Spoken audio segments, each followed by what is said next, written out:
Are you receiving the kind of love that you actually desire? Do you feel met, seen, and that your heart is genuinely cared for by your partner? Does your relationship feel like a safe place for you to be open, accepted, and grow in? If the answer is no, then you'll want to stick around. I'll be sharing with you reasons why we may find ourselves attracted to and accepting unavailable partners in relationships. Hey lovely, welcome to my channel. I'm Tatiana Simone, the Heartbreak Doula. I support women who are navigating heartbreak. I help you to heal your heart, reclaim your power, and transform from wounded to wise. If you've recently found yourself in a relationship or situationship that is actually causing your heart more pain than it is nourishment, then it may be time to take a pause and do some honest self-reflection. Now, I know that it can be confronting to do this, which is why it's so important that we bring in so much self-compassion to the space.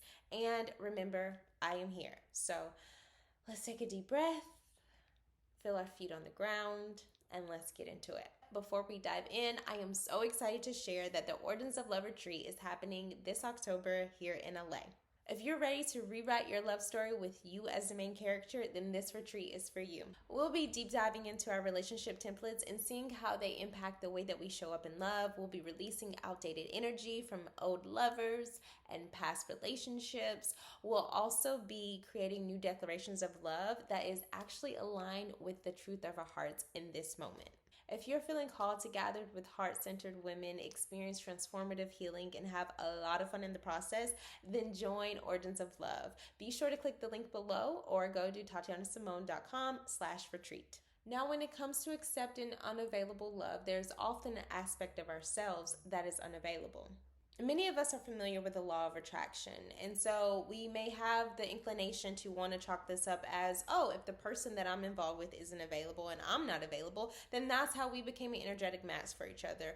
Neither one of us are available, and that's what happened. But there's actually a lot more subtlety and nuances that are at play. We can instead go a step deeper and shift our focus from the law of attraction to the law of mirrors, meaning that this person in our lives is mirroring something hidden within ourselves or reflecting something back to us that's actually ready to be healed and released.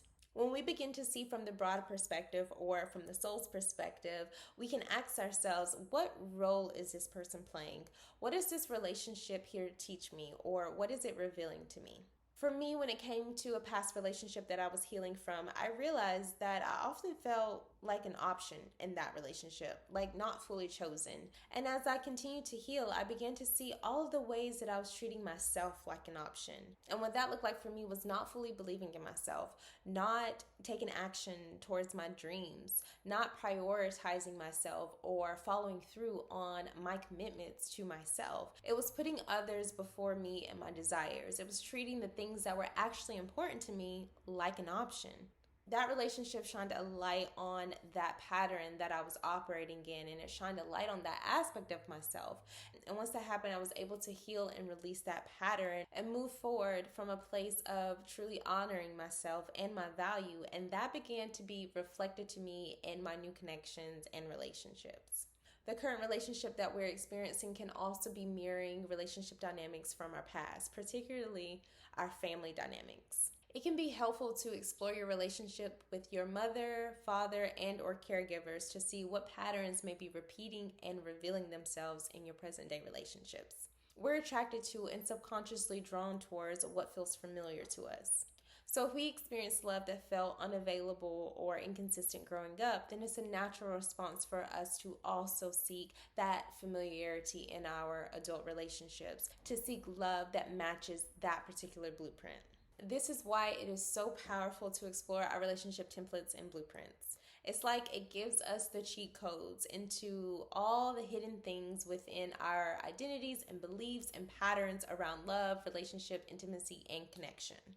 And when we have this information, we can then choose love from a much more empowering place. When we notice ourselves repeating the same relationships over and over again, we can ask ourselves, who from our past is this person representing for me? This will help you to uncover the core wound that originated between you and that particular person from the past, so that you can stop repeating the pattern, fully heal, and end the cycle. Another reason why we may be attracted to or accept unavailable love is that it feels safer. Sometimes we may choose unavailable partners because it keeps us busy or preoccupied from the parts within ourselves that we may be running from, hiding from, or simply unaware of. If there's an aspect of ourselves that is intimidated or afraid of intimacy, vulnerability, and authenticity within a relationship, then we may find ourselves choosing partners where intimacy, vulnerability, and authenticity can't actually exist because we're choosing someone who either isn't emotionally capable or willing to engage in that realm with us. If this resonates with you and your experiences, I want you to know that this isn't about getting it wrong. This isn't about blaming ourselves. It's showing us the subtle ways that parts of ourselves built strategies to protect our hearts. And now, with awareness, we can choose new strategies that will allow us to receive the depth of love that we desire and deserve. Another reason why we may be attracted to or accepting unavailable partners is unrequited love.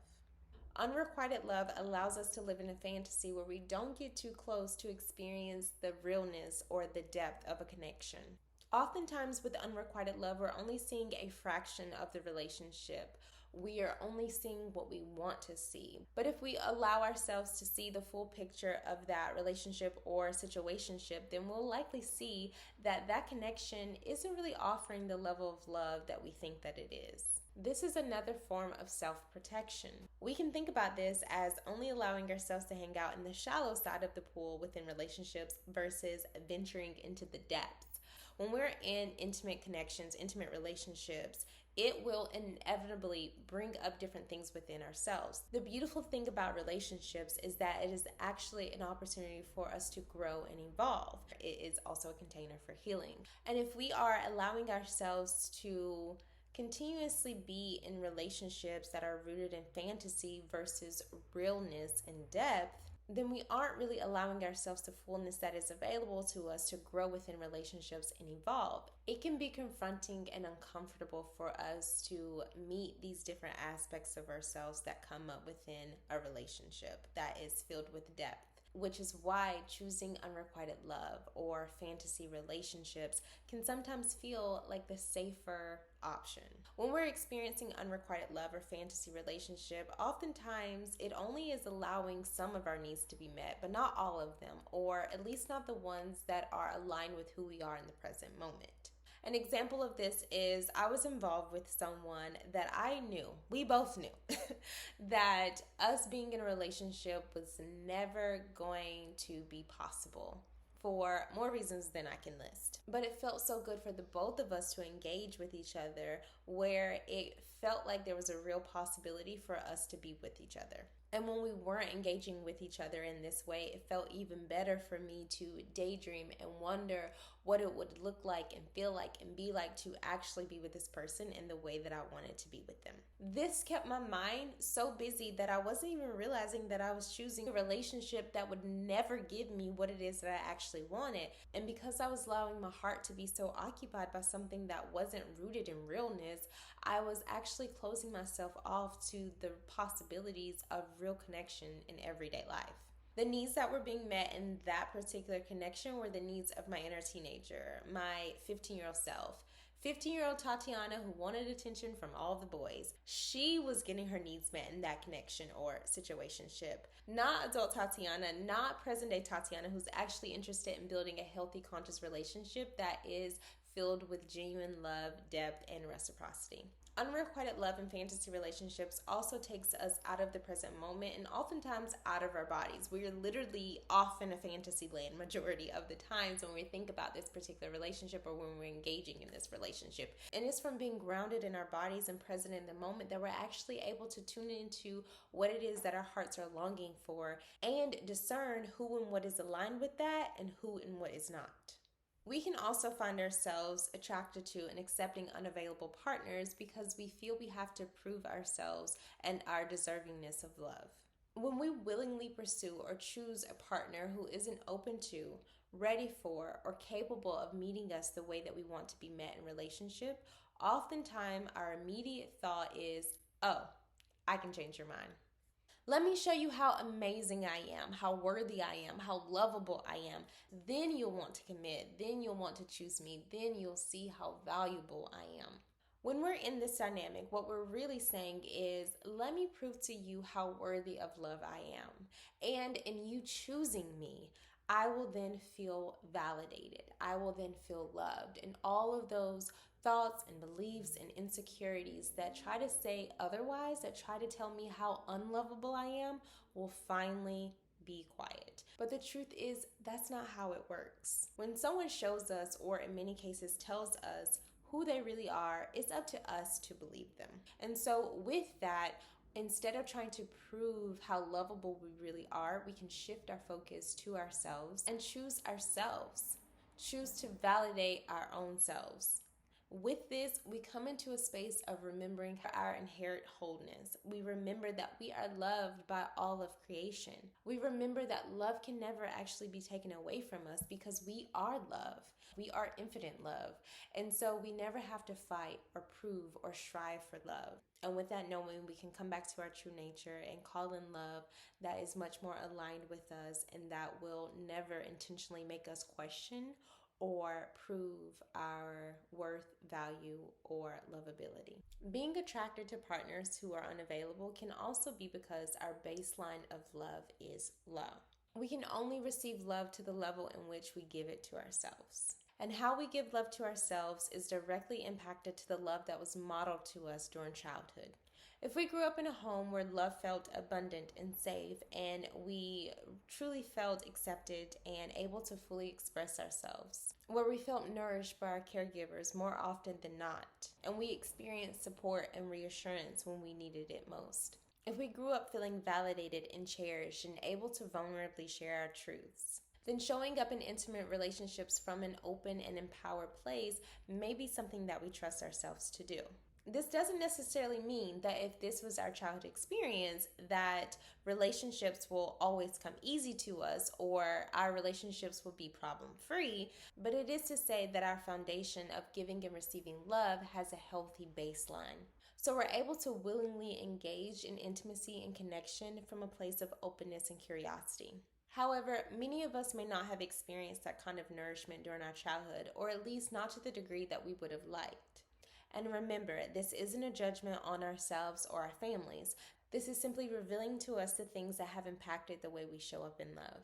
So if we didn't really receive nourishment, connection, support, reassurance, feel validated in our experiences or our emotions, or encouraged to be vulnerable in our authentic selves, then showing up and engaging in intimate relationships can feel a bit scary and unsafe. And with that, we can often have a skewed or distorted view of what love actually is. From our experiences, we may have a limited perspective of what kind of love is actually possible and available to us. And with that, it may cause us to choose partners who are unavailable or who are only able to meet us to the level of love that we think is possible for ourselves. If you found yourself in a situation where the love and care that you're giving isn't being reciprocated, or it isn't aligned with the quality of love that you actually desire to experience, then here are some practices that will support you in releasing the pattern of choosing unavailable partners.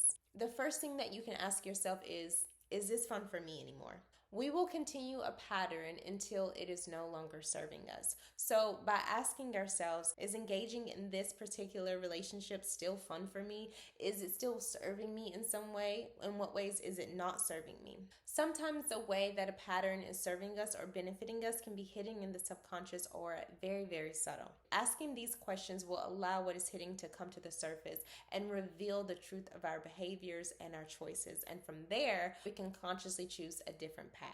It can also be helpful to pour love into yourself. This isn't the typical self-care day, get massages, face masks, meditation. Those practices can be great and can be very supportive, but what we're talking about here is much deeper. Pouring love into ourselves is about rewriting old narratives, shifting outdated identities, radically accepting ourselves, and showering ourselves with compassion and kindness. This is how we pour love into ourselves in a way that sparks real change. Another thing that can be very supportive is raising our baseline for love. This requires that we actually know what our baseline of love is. So it's going to be very supportive for us to do some self exploration and reflect on some of the things that may have impacted the way that we feel about love and how we show up in love, and get curious on what it is that we actually want within a relationship and create a new baseline of love that matches the love that we want to experience. I know for me, when I was doing self reflection work from my previous relationships, I realized that my baseline for love was hella low, okay? I was in a relationship for many, many years where every year for my significant other's birthday or for our anniversary, I would go all out. I would always plan these elaborate, amazing trips and vacations or surprise parties. Only after the relationship ended, I realized that that wasn't reciprocated. Never once did we take a trip for my birthday. Never once for the anniversary did I receive a gift, okay? In all the years that we were together. And after that relationship ended, I was like, what was that? How did I even accept that? And for me, that was because my baseline for love was low, or to phrase it differently, I had a low bar for what I was accepting in a relationship. Now, I'm not saying you have to be in a relationship where the person that you're with has to give you a gift or that's not love. But what I'm saying is, I realized that I was with someone who didn't find it important or prioritize celebrating me, honoring me. And once I realized that that was something that I was accepting in relationship, I had the power to then consciously choose to release that pattern. And moving forward, I connected with so many beautiful people who absolutely love to celebrate me, who absolutely love to honor me, and I truly feel cherished in my connections. And so that is the power of raising our baseline of love. Being attracted to unavailable partners doesn't necessarily mean that we're destined to be in unfulfilling relationships for the rest of our lives, or that we can't actually experience the level of love that we would like. Instead, it gives us the opportunity to get curious, do some self reflection, take accountability, and make choices from an empowering and liberating place. If you want to go deeper into exploring your relationship templates and blueprints and choose love from a place of liberation, then I invite you to join the Origins of Love Retreat October 21st here in the beautiful hills of Los Angeles. This will be a transformative one-day experience that will shift the trajectory of your life. You'll walk away feeling seen, supported, and most importantly, empowered to make choices in love that aligns with what you actually want, so that you can end the patterns and the cycles of unsupportive, unfulfilling relationships that leave you feeling unmet. If you are ready to join this transformative experience, be sure to click the link below.